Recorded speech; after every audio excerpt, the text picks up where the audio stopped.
Interview होने वाला है। हो सकता है इसी माह इंटरव्यू हो जाएगा जेपीएससी 11th का। 11 जेपीएससी का इंटरव्यू अभी आप लोग तैयारी में होंगे ही। आइए हम लोग देखते हैं कि इंटरव्यू में आखिर क्या क्या करना चाहिए या क्या नहीं करना चाहिए। सबसे पहली बात होता है, कोई भी कैंडिडेट जब इंटरव्यू बोर्ड के सामने जाता है तो जैसे हम लोग किसी से जब पहली बार मिलते हैं उसी समय इस बात का अंदाज़ा लगा लेते हैं कि वो हमसे बात करेंगे उससे या नहीं करेंगे। तो ये कुछ इम्प्रेशन तो फर्स्ट इम्प्रेशन की तरह से शुरुआत में देखने के साथ ही बिल्डअप हो जाता है। तो यही वहाँ भी होता है। इंटरव्यूअर पहली बार में जिस तरह से आपको महसूस करते हैं वही आपके इंटरव्यू के चरण में आगे बढ़ते जाता है। इसलिए बहुत ज़रूरी है कि जब आप शुरुआत में इंटर करें तो आपका व्यक्तित्व तो इस तरह से हो कि सामने वाला आपको देखने के लिए मजबूर हो। न तो आप बहुत ज़्यादा हंसें, न आप बहुत ज़्यादा उदास दिखने चाहिए, एक हल्की सी मुस्कान जरूर होने चाहिए। आप जो पहने वो बिल्कुल सलीके से होने चाहिए। दूसरी बात, आपके चेहरे पे और हर कदम पे जल्दबाजी की जगह पर वो एक शालीनता और एक शांत स्वभाव दिखना चाहिए, लगे कि हाँ आप एक अधिकारी बनने के लिए हैं। इंटरव्यू दरअसल किसी का भी जब होता है तो वो उसका नॉलेज चेक नहीं होता है साधारणतः जैसे हम लोग मानते हैं, बल्कि ये आपके व्यक्तित्व का आकलन होता है। साथ ही ये इस बात का भी सूचक होता है कि आखिर आप एक जिम्मेदार पद पे जा रहे हैं तो आप उतनी बड़े पब्लिक को कैसे संभाल पाइएगा। कल को किसी तरह का अगर कोई सिचुएशन उस तरह से पैदा हो जाता है, भीड़ आप पे दबाव डालती है, तो आप किस तरह से रिएक्ट करेंगे। आप अगर इंटरव्यू बोर्ड के 4-5 लोगों को हैंडल करने में दिक्कत महसूस कर रहे हैं तो आने वाले समय में आप एक बड़ी पब्लिक को कैसे संभालिएगा। इसलिए ये ज़रूरी है कि ये भरोसा आपको इंटरव्यू बोर्ड के सामने दिखाना होगा कि हाँ आप में वो क्षमता है कि आप ये कर सकते हैं। और ये आपके सिर्फ क्वेश्चन के जवाब देने के ढंग और आपके बिहेवियर से ही वो प्रदर्शित होगा। तो हमारा जो शुरुआती इंप्रेशन होता है वो काफ़ी इंपॉर्टेंट होता है। इसलिए शुरुआत में बहुत सलीके से आप प्रवेश करें और साथ ही चेहरे पर किसी भी तरह की मायूसी या बहुत ज़्यादा हंसने की आदत होती है लोगों को, इस तरह का खुलापन न रहे। आप में एक शालीनता और एक लिमिटेशन बना रहना चाहिए। इंटरव्यू आपका जीवंत होना चाहिए, बिल्कुल जीवंत। आप किसी इंटरव्यू बोरिंग नहीं हो, बल्कि आप जैसे ज़्यादातर जवाब जो आप देते हैं वो आपके किताबी ना हो बल्कि अनुभव के आधार पर हो।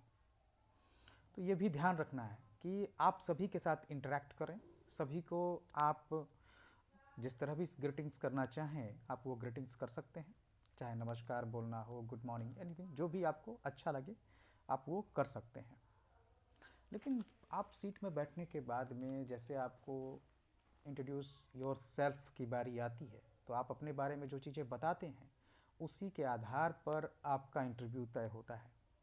तो ये ज़रूरी है कि आप अपने बोर्ड के सामने अपने अच्छाइयों को ज़्यादा से ज़्यादा प्रदर्शित करें। आपके अनुभव क्या हैं इन सब के बारे में ज़्यादा से ज़्यादा आप बता पाइए, ताकि आपका इंटरव्यू उसी दिशा में जाएगा। और वो ये भी होता है कि हम लोग किसी के व्यक्तित्व के साथ साथ उसके किए गए कार्यों, अच्छे कार्यों खासकर उससे प्रभावित होते हैं।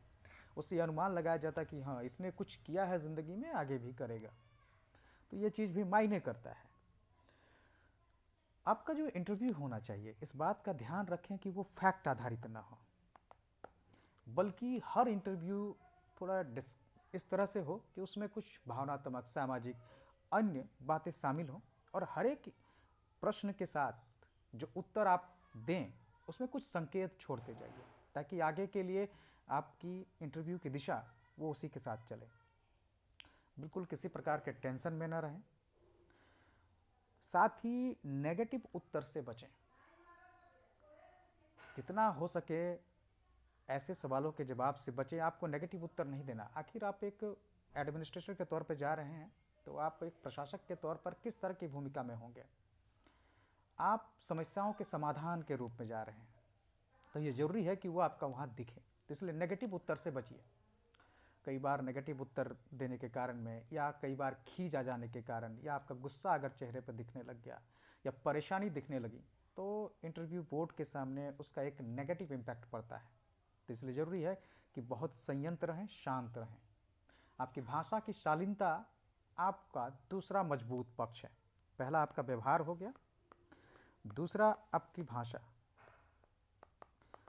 आपकी भाषा की शालीनता आपका सबसे मजबूत पक्ष होगा। अपनी भाषा को सम्मानजनक बनाए रखें, चाहे आप किसी भी धर्म, जाति, विषय पर बात कर रहे हो, किसी देश के बारे में बात कर रहे हो, किसी व्यक्ति के बारे में बात कर रहे हो, या जिसके बारे में आप जानकारी देना चाह रहे हैं अपने उत्तर में, आपकी भाषा की शालीनता और सम्मानजनक परिस्थितियों के साथ में उसको प्रस्तुत करना आपकी जिम्मेवारी है। तो ये भाषा का सम्मानजनक स्वरूप आपके व्यवहार में होना चाहिए। तीसरा इम्पॉर्टेंट चीज़ है इसके बाद में कि आप शुरुआत में ही आप कुछ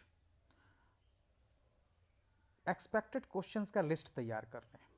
ये एक्सपेक्टेड क्वेश्चंस आप अपने व्यक्तित्व के बारे में जितना जानते हैं उसके आधार पर तैयार करें, चाहे आपके नाम हो, जगह हो, आपका एजुकेशन हो, आप अगर कहीं काम किए हैं तो उसके बारे में, आपके हॉबीज़ के बारे में, इस तरह से एक्सपेक्टेड क्वेश्चन जो है आप तैयार कर लीजिए।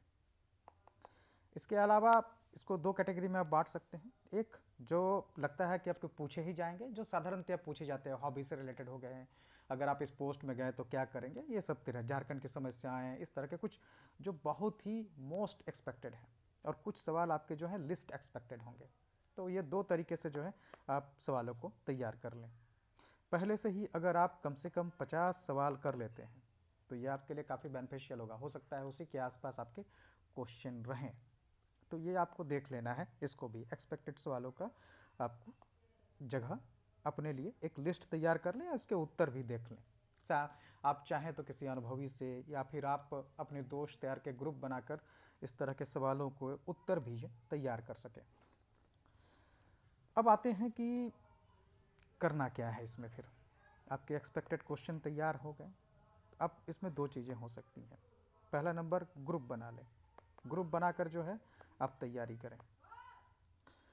हो सकता है इसमें अनुभवी लोगों को ज़्यादा शामिल करें, क्योंकि वो आपके उत्तर को व्यवहारिक बनाएंगे, तो इसलिए ज़रूरी है कि अनुभवी लोगों को शामिल करें। दूसरा, आपके उत्तर आदर्शवादी ना हो, किताबी नहीं होने चाहिए, यथार्थवादी हो। हमें अगर झारखंड की समस्याएं या विशेष क्षेत्र की समस्याएं पूछे जा रही हैं, तो जो हम लोग देखते हैं, महसूस करते हैं, उसको प्रेजेंट करें। उसके लिए कोई यथार्थवादी सॉल्यूशन ढूंढने की कोशिश करें, न कि भ्रष्टाचार कम करेंगे और ये सब जो किताबी बातें होती हैं उस पर बहुत ज़्यादा जोर देने की ज़रूरत है। क्या किया जा सकता है वो होना चाहिए, न कि सिर्फ आदर्शवाद की स्थापना लक्ष्य होना चाहिए। तो ये एक महत्वपूर्ण चीज़ है। वैसे भी वहाँ जो लोग बैठे होते हैं काफ़ी एक्सपीरियंस्ड होते हैं, उनको पता है कि क्या हो सकता है। तो सिर्फ किताबी बातों तक सीमित होना आपकी क्षमता को कम कर देगा। आखिर आपने क्या सीखा, ये महत्वपूर्ण है। कोई भी उत्तर आपका ऐतिहासिक नहीं, तात्कालिक समस्याओं पर विचार करके होने चाहिए। इतिहास में क्या हुआ उससे कोई ज़्यादा फर्क नहीं पड़ता है। वर्तमान में आप उन चीज़ों को कैसे देखते हैं, इससे बहुत फ़र्क पड़ता है, क्योंकि वर्तमान में ही आपको समस्याओं को हल करना है। दुनियादारी की चीज़ों को ज़्यादा आपको देखनी है। आपके टॉपिक से भी रिलेटेड अगर कोई नए इन्वेंशन हुए हैं, कुछ भी नया चीज़ हुआ है, तो उसके बारे में ज़रूर जानकारी रखिए। तो इस बात पे आपको ध्यान देखना है। जो 3 मेजर चीज़ों पे आपको एक्सपेक्टेड क्वेश्चन तैयार करने हैं, वो तो एक तो आपका करंट, जो भी आपके अभी न्यूज़ में आ रहे हैं उनमें आप ध्यान दीजिए। उससे एक्सपेक्टेड सवालों को जो है आपको ध्यान देना है। अभी एक शब्द आपका इकोनॉमिक सर्वे में आया, मित्तल स्टैंड। अब ये मित्तल स्टैंड जो है ये दरअसल जर्मनी का है। जर्मनी में स्मॉल और मीडियम स्केल इंडस्ट्रीज को मित्तल स्टैंड कहा जाता है। तो कई ऐसी चीज़ें हैं, आपके ट्रेड वार हो गए हैं, इस तरह जो भी न्यूज़ में आ रहे हैं, या झारखंड संबंधी आपके जैसे रामसर साइट्स बनाया गया, या फिर आप राज्यपाल की भूमिका को पिछले साल, या फिर झारखंड में अभी लगातार महिलाओं पर विशेष राजनीति में ध्यान दिया जा रहा है, तो इस तरह की चीज़ों को, बजट पे झारखंड का क्या रहा, तो ये सब केंद्रीय बजट में झारखंड के हिस्से की क्या बात रही है, ये सब बातों पे आप जो है करंट और न्यूज़ आधारित जो है टॉपिक सेलेक्ट करके आप उसको तैयार कर सकते हैं। दूसरा, आपका जो भी फील्ड रहा है, आपके फील्ड जो भी रहे हैं, चाहे वो जॉब का बात हो या फिर आपके एकेडमिक फील्ड, आप उससे रिलेटेड सवाल जरूर तैयार कीजिए। वो आपके काफ़ी इंपॉर्टेंट होंगे। और अगर उसमें करंट में कुछ नई इनोवेशन हुए हैं या कुछ नई बातें हुई हैं तो आप उसका लिस्ट बनाइए, उसको तैयार करना है। तीसरा, आपके व्यक्तित्व से आधारित, आखिर आपने पढ़ाई कैसे की, आपका क्षेत्र क्या है, आपके नाम से रिलेटेड चीज़ें, इस तरह के आपके व्यक्तित्व के आधारित जो चीज़ें हैं उसका लिस्ट बनाइए, उसके एक्सपेक्टेड क्वेश्चन बनाइए। ये 3 बेस पे आप अपने क्वेश्चंस तैयार कीजिए। इन 3 बेस के आधार पर जो है आपका इंटरव्यू तैयार हो जाएगा। एक और चीज़ आप कर सकते हैं, एक्सपेक्टेड झारखंड रिलेटेड या आपके जॉब रिलेटेड, आपके जॉब जो भी आप जिस जॉब में जा रहे हैं उसके समस्याएं, उसके बारे में जानकारी, उसके बारे में जुटाइए। उससे जो सवाल कई तरह के जो हैं आपके वहाँ प्रैक्टिकल सवाल पूछे जाते हैं, तो उसके बारे में आपको पहले से तैयार होना होगा। आपके पास कोई रटा रटाया जवाब ना हो, बल्कि दुनियादारी को देखते हुए उसमें सॉल्यूशन छुपे होने चाहिए। आप एक प्रॉब्लम सॉल्वर की तरह से जाइए। तो इस तरह से आप तैयारी कर सकते हैं अपने इंटरव्यू की, और इसी के तरह से जो है आप बेहतर मार्क्स भी ला सकते हैं। एक चीज़ ध्यान जरूर रखिएगा, कई चीज़ें होती हैं स्टूडेंट जिनका गैप हो गया है या लंबा टाइम में गैप हो गया या काफ़ी लंबे समय से आप तैयारी में लगे हुए हैं। इन सब चीज़ों के जवाब आप जरूर तय कर लीजिए, और ये जवाब आपके जेन्युइन होने चाहिए। क्योंकि लंबा गैप आप सिर्फ ये नहीं कह सकते कि पढ़ाई कर रहे हैं, ये जेन्युइन नहीं लगता। मतलब ये किसी भी तरह से जो है ये व्यवहारिक नहीं है। क्या कोई इतना लंबे समय तक सिर्फ एक ही एग्ज़ाम पर लगा रह सकता है? तो गैप के बारे में ज़रूर आप कुछ उत्तर तैयार कर लीजिए, अपने आसपास लोगों के साथ जांचें कि वो क्या बेहतर होगा, उसके बाद आप बताइए। वहाँ पर जाकर अगर पूछते हैं इंटरव्यूअर तो फिर आप जवाब दीजिएगा, क्योंकि ये समस्या खड़ा होता है कई लोगों के साथ में। अभी धुमकुड़िया की भी जो इंटरव्यू बोर्ड है, इसके क्लासेस हम लोग 2 तरह के चला रहे हैं, एक ऑनलाइन मोड पर, एक ऑफलाइन में। इंटरव्यू ऑनलाइन मोड में अभी चेयरमैन नियुक्ति के बाद शुरू हो जाएगा, ऑफलाइन मोड में रिजल्ट के बाद में हम लोग स्टार्ट कर देंगे। तो अगर आप चाहें तो ज्वाइन कर सकते हैं इसके लिए। 96081666